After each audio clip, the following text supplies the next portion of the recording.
Do you like to drink some cheap beer after a long 12-hour shift at the factory? Or maybe you prefer to sip some champagne at the highest floor of some building in downtown? Meet John, the alcoholic. He likes all the options above, but he has a problem. John is actually new to Night City and doesn't know where he should go without getting robbed or kidnapped. After all, in a place like Night City, your choice of poison can mean the very difference between making a new friend or getting a bullet in your head. If you have the same problem as John, don't worry, because today I'm presenting you a video tour and a guide to all bars and clubs in Night City to find out which one is truly the best and which ones you should probably avoid. I'm going to rate them according to different criteria such as sanitary norms, interiors, exteriors, prices, etc. For your convenience, I made this map that shows every bar that we'll be looking at today. I will go from the northern district of the city down to the southern, starting with NID or Northern Industrial District.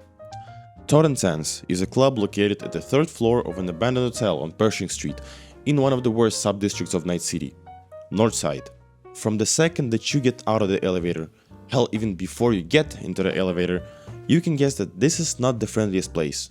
It is actually one of the worst places to find yourself in. The thing is, this club is run by the Maelstrom. Yes, the Maelstrom, the Chrome Freaks commonly referred to as the most sadistic gang in the city. This club functions as their headquarters, therefore it is flooded with all kinds of hard substances. And don't get me started on the violent nature of Maelstrom, because even if you get in the slightest altercation, it is probably going to be your last altercation. The bar itself is okay at best, with a not so happy bartender. What? No mood to small talk? You need something? Or you gonna keep fucking around? The only thing that I like about this place is this big hologram above the dance floor. And that's it. So, if you're not planning on dying anytime soon, I would strongly suggest just forgetting about this place. D tier. A little rough start, so let's hope that the next bar will be better. If we go southeast from Torrentans, we will arrive at Lizzie's Bar. Located on Sutter and Kennedy in Kabuki, this is the only bar in the city that is only open at a certain time, from 6 PM to 6 AM to be exact. This club has a very long history, and is often referred to as the best braindance hub in the city. It opened sometime in the 2060s and was run by a joy toy named Elizabeth Borden, or just Lizzie, hence the name. This place is where anyone can find whatever they're looking for. You have drinks, you have girls, you have brain dances. Do you really need more than that? If we take a look here, we can see that Lizzie's has a lot of brain dance booths, and even some rooms with beds, if that's something that you're looking for. Also, this club gets a point for safety, since it's run by the Mox gang, who are well known to protect their members and customers from any type of violence. In my opinion, the coolest thing about this place is this. There is a whole basketball court on the rooftop. I don't know if someone's into drunk hooping, but to me, it sounds like a lot of fun. But I'm getting a little sidetracked. What about the bar itself? It's what you'd expect from a place like this. Clean and slick. Right now, we might look a little chaotic with all the barrels and the bottles on the floor, but that's okay. All around, it's a really nice place to visit, regardless of what you're looking for. So it's getting an A tier from me. Moving on to the second and last bar in Kabuki. The Ho-Oh, or whatever you want to call it. This bar is located in this alleyway on Allen Street. On the first floor, there are some roulette tables and some arcade machines. And they also have a fish tank that's really cool. If we go to the back, we can find a storage room that has some refrigerators and boxes with food and drinks. And there's also some type of a auto repair shop here. So if you're cool with the owner, maybe you could even get your car fixed up. About the owner though, surely he's not a serial killer, right? Absolutely wrong. Meet Jotaro Shobo, also known as the Devil of Kabuki. Jotaro is a high-ranking member of the Tiger Claws gang, and a notorious creator of extremely violent brain dances. With that in mind, let's see what dark secret this club is hiding. There is nothing much on the second floor, most likely it's just a VIP area where members of Tiger Claws are meeting up. It even has a small apartment built inside of it, and that is until we get to the third floor. Here we can see a whole different picture. A bed covered in blood, a wall covered in blood, and 2 studio recording setups. This is where Jotaro Shobo is recording his illegal brain dances. And if we walk a little further to the left, we can even find one of his victims. A dismembered body of a woman who was most likely used in one of those brain dances and harvested for organs and implants afterwards. Makes you wonder, how many people actually fell victim to this maniac. But even if we forget all about that and go back to the bar, this place is just so boring. I don't know if that makes sense, but this place just feels like warm beer. I would not recommend going here because if you do, you might as well become the next person lying on that table. This place gets a C tier. We are done with Kabuki and moving on to the next sub-district, Little China. There are also only 2 bars in Little China, starting with Afterlife. Located on Ellison and Palmview in Little China, Afterlife is easily the most famous bar in Night City. It got its fame not for its drinks, but for being a so-called hub for mercs and fixers. The biggest deals with the highest payouts happen here. And as you might have guessed, not everyone is allowed to enter. To get in, you either have to be well known or have a referral from someone famous enough. If you manage to get inside, you will see how actually unique this place is. They're using mortuary chambers and stretchers instead of fridges and tables. And I can't lie, that looks really cool. And if you think about it, it is also kinda practical, because the average temperature of a mortuary chamber is around 40 degrees Fahrenheit. The drinks are always ice cold. Let's talk about the drinks. Afterlife has this system where you can make your own drink, and it may even get added to the menu. But in order for that to happen, you will have to literally die. And as we can see, some people did die. But on the upside, it means that they are not only serving generic alcohol, like tequila or vodka, but other custom cocktails as well. So, point for the variety. This bar is very exotic and unique. But for the reason of its exclusivity, I can only give it a B tier. And I wish I could place it higher. Now, if you walk a little further on the Palmview Road, you will find yourself in front of the next club, called Riot. Riot is a very popular club. Every night there's a long line of people waiting for their turn to get inside. And what surprised me the most is when you do get inside, they will ask you to show an ID. It is legit the only place in Night City where you have to show an ID. Once you do that and walk further, you will see that there are 2 main floors. On the first one, there's a big dance floor with a stage in front of it. On the second floor, there's a balcony and a bar. Let's take a closer look at it. I think it might be one of the most well-kept bars in this list. The food is nice and refrigerated, all the alcohol bottles are sorted out on the shelves. It actually makes me happy looking at this bar. It's almost perfect. And I say almost because there is one big problem. The prices. This club is notorious for being one of the most expensive places in the city. And aside from that, it's also known for having the best dance music, with lots of famous artists like Lizzy Weezy or Us Cracks performing here. They even have Daft Punk members just standing there. So yeah, this place is pretty expensive. So if you want to go out and not be surrounded by a bunch of drug addicts or naked people, this club might be your choice. If you manage to get inside, of course. B tier. Okay, now with Watson out of the way, we can move on to the downtown Night City. I can confidently say that people from downtown like drinking the most, because it's the only sub-district to have 3 bars in it. Located on Republic Highway, Empathy is the first on the list. First thing that you'll notice when you come in is that you have to stash your weapons before entering the club. And if you did, well, congrats. You just made your way into the most boring place on this list.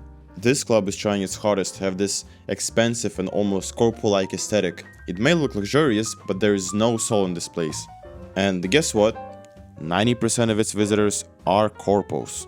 What's interesting is, this club actually has 2 bars instead of 1. One on the first floor and one on the second, so the fat corpos don't have to go down the stairs all the time. The bar itself is pretty good, it's clean and well kept, but I can't imagine having any fun drinking with these folks.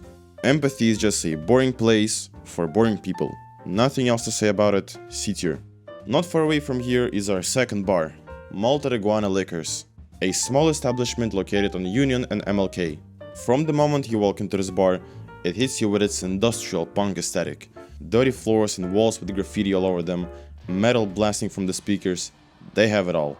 John was getting tired of all of these nightclubs, and here it is, a proper bar.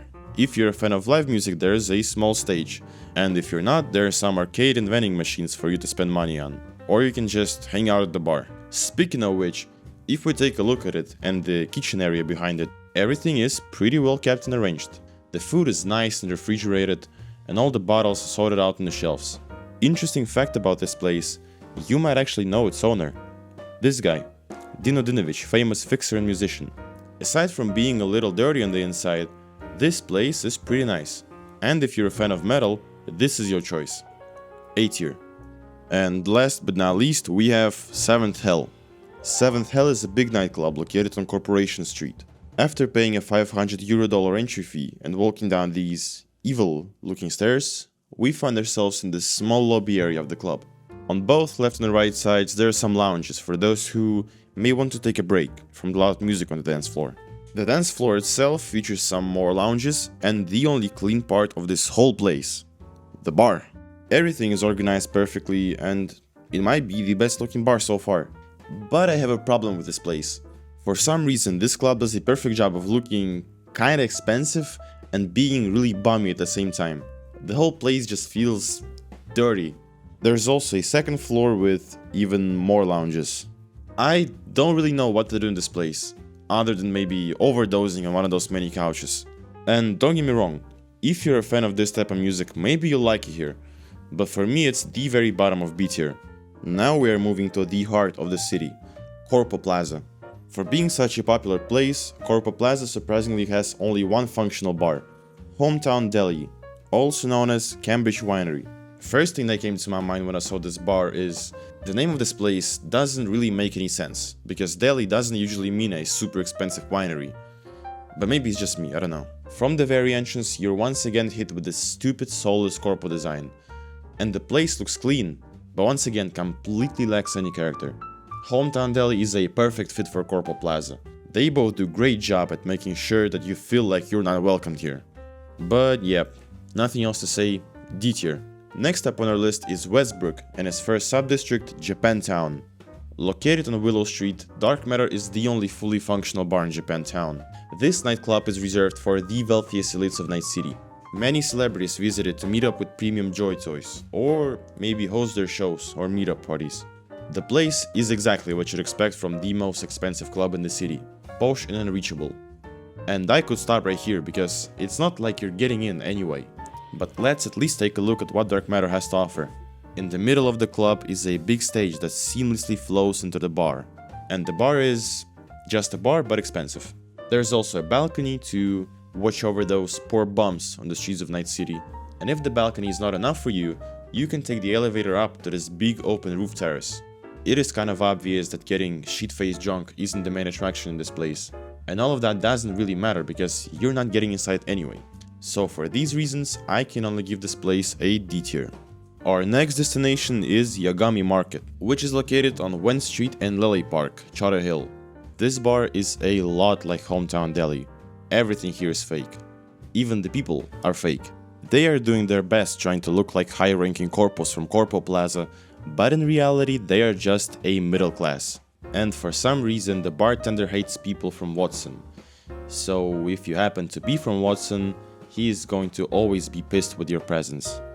No tolerance whatever for individuals from Watson. There is absolutely nothing to do in this bar, so it goes right next to Hometown Deli in D tier. Now we are going to the southern part of the city, Haywood, starting with Vista del Rey. Dicky Twister is a very unique strip club located on Congress Road. And what's unique about this place is, it's the only gay club in the city. I don't think that I can even show the logo of it, but you can guess what it is by the name of this club. A database entry describes this place as your friendly neighborhood gay bar with cheap drinks and unpretentious atmosphere. Let's see if it's true. The people are pretty friendly, they have a bar, and the atmosphere is unpretentious enough, I guess. In reality, there is nothing crazy about this place and it's actually just a typical strip club. It has the basic strip club package of a stage, couches and private lounges. And the bar is pretty nice, but those neon lights would make you go partially blind by the time you finish drinking. And with that being said, this place is pretty simple and doesn't try to look too posh or expensive. And from what I heard, gay clubs are actually considered safer than the regular clubs, so keep that in mind. There is nothing amazing or horrible about Dicky Twister, so I'm giving it a B tier.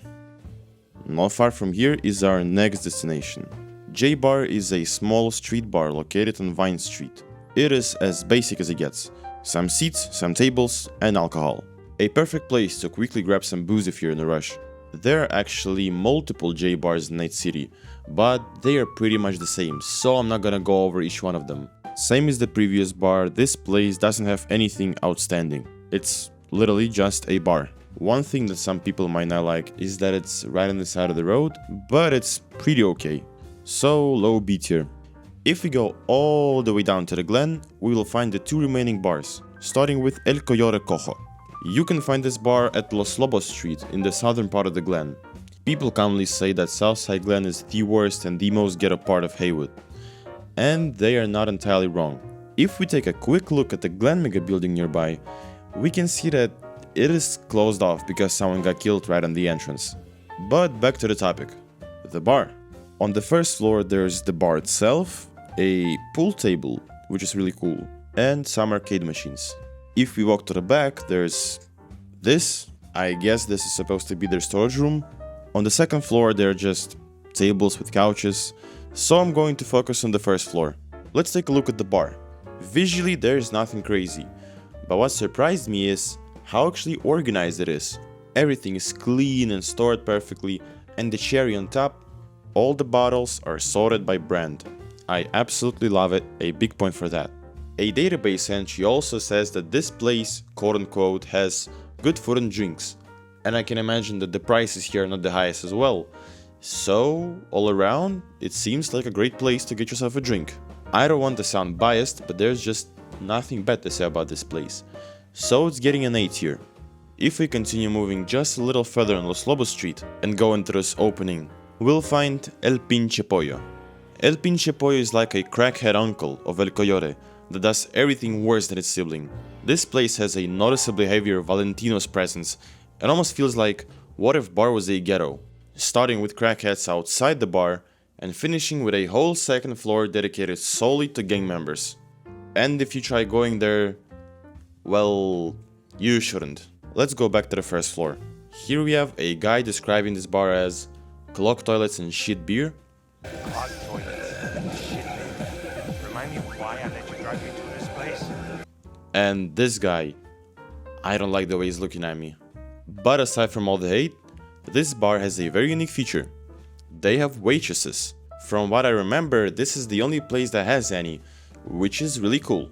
But yeah, this place is not great. Even if I was lost and had nowhere to go, I would probably second guess before going to El Pinche Pollo. So it's getting a C tier. Next up on our list is the oldest district of Night City, Santo Domingo. Red Dirt is a small bar located on Farragut and Hargreaves. This place sits in the heart of the oldest industrial district, Arroyo. Let's take a look inside. The thing that immediately stood out to me is this place looks almost as old as the district it is based in. And it's not a bad thing. This place actually looks pretty nice and cozy. Looking at the counter, we can see that this is your traditional bar. Beer, tequila shots, American flags, they got everything. Fun fact about this place, Red Dirt is known for hosting the first ever samurai show. After that, the bar became a popular hangout spot for rock fans. The bartender also mentions that there is a separate special menu for the samurai fans. It will be a little pricier, but if you want to try something more exotic, it's your call. For a small place like this, it surprisingly has a lot of activities. After drinking some booze, you can go shoot pool with your buddies. And if you don't have any, there are some arcade machines for you. There is also a stage, so I will assume that people are playing live music here, or maybe even doing some type of comedy nights. Who knows? There is also a second floor that serves like a balcony watching over the stage. I like this place a lot. There is just something that captures my eye. It has a great character. The vibes are great and the prices are low, so I'm giving this place A tier. Before we move on to Pacifica, you might have noticed something here. What is that? Sunset Motel. Sunset Motel is a small, motel and a bar located on Republic Highway in Badlands. This place is mostly visited by nomads or people traveling to Night City, or out of Night City. On the inside, it's exactly what you'd expect when you hear the word motel. A small bar with trash scattered all over the floor. There is no reason for you to visit this place unless you're driving out of the city. The good thing about this place is that it's actually a motel, so if you don't have a place to stay, it might be your choice. Also, this place has some nice facilities, like a gas station and an auto repair shop. There is nothing much to say about this place. It's okay, but once again, there's no reason for you to drive all the way here. But there is something I wanted to mention about this place. It's this long stretching highway. If you're a fan of some fun activities like, let's say, drunk driving, this is a place for you. But yeah, C tier. Now we can move on to our last and very southern district, Pacifica. Out of its 3 sub-districts, Coast View, West Wind Estate, and Dogtown, all 3 of Pacifica's bars are located in arguably the worst sub-district of the city, Dogtown. Our first stop will be at the Dogtown Market in Petrochem Stadium. If you ever find yourself wandering here, you might stumble upon this small nameless bar stand. This is by far the simplest place on this list. If this bar was located anywhere else, then I probably wouldn't have any issues with it. But it stands in the middle of Dogtown Market, which is one of the most densely packed areas in the whole of Night City. And not only that, it stands right beside a big ass garbage container. This is actually the worst place you can pick to set up your bar. This place does not make any sense to me. I would not want to smell garbage and all types of body odor while sipping my beer. So this place gets a well-deserved F tier. Now it's time to go out of the stadium. What's the first thing that you see? Of course, it's this big pyramid. Wonder what it is? It's our next destination, Heavy Hearts. This club is probably the most luxurious place in Dogtown. It is located inside this previously mentioned big pyramid-shaped building on Washington Street. After walking past the security and getting inside, first thing that I noticed was the whole place has an Egyptian-themed style. Even the walls are covered in hieroglyphs, and that looks pretty cool and unique. As any other club, it has a dance floor in the middle and a big bar. A lot of people come to this club not to dance, but to hold business meetings. So I guess this place is almost like a Dogtown's version of the afterlife. But the doors are open for everyone 24/7. All around, a pretty nice place. Would have been even better if it wasn't in the middle of Dogtown. So B tier. And now, moving to our final bar, the Moth. To get there, you will need to drive all the way to Longshore Stacks. What the hell is Longshore Stacks, you might ask? It's a trailer park of Dogtown. A container park, to be exact. Visually, this place reminds me of Kabuki, with its favela-like houses. On the inside, this place looks like a mixture of a bar and a diner. It even has a jukebox, pretty cozy. There are some arcade machines, a pool table, and even a slot machine. If I take a look in the back rooms though, we'll see this bar's biggest problem: sanitary norms. Moldy dishes and food stored everywhere except the refrigerator. But the worst part is the restroom, because it might be the dirtiest one that I've seen so far. This place is pretty unique, but I wouldn't want cockroaches on my plate, so C tier. And that concludes our list. Well, not really. Remember I said that it's our final bar? Well, I lied, because we have honorable mentions. 8 whole bars to be exact that didn't make it to the list. I'll briefly cover them, starting with Atlantis.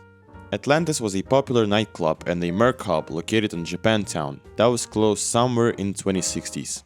This club is a predecessor to Afterlife, Wired Head. This club is also located in Japantown and serves as Tiger Claw's headquarters. Clouds. Clouds used to be a popular club and a dollhouse, also located in Japantown. As of now, it is closed after Tiger Claws violently reclaimed it from the mucks. Konpeki Plaza. What used to be the most luxurious and famous hotel is now an abandoned building. After Saburo Arasaka's death, it was closed indefinitely. Red Queen's Race. Hidden in this old warehouse in Charter Hill, this place used to be an invite-only braindance club for the highest elites that didn't want to be seen in public. Even Lucius Ryan, the ex-mayor of Night City, was a regular visitor of Red Queen's Race. In the end, Lucius Ryan became the reason for this club's closure. His death inside of this club, to be exact. Jackton Coke. Jackton Coke is a small closed bar in Vista del Rey that is only visited by the Valentinos members. Beatty Shack. This bar is as empty as the place that it sits in. Rocky Ridge is a long-forgotten ghost town in Badlands, only rarely visited by the Raves members. And the last honorable mention, Black Sapphire. Black Sapphire was intended to be the next Konpeki Plaza, a luxurious hotel, but now it serves as a base of operations for bar guests. Here's the list. You might have noticed that there is nothing in S tier. Well, let's fix that. What is the best bar in Night City? Drum roll. El Coyote takes S tier and is officially the best bar. Now this list is fully finished. Here's another look at the rankings. if you enjoyed this video tour, leave a like in the comment and tell me which bar is your favorite. Or don't. See you next time.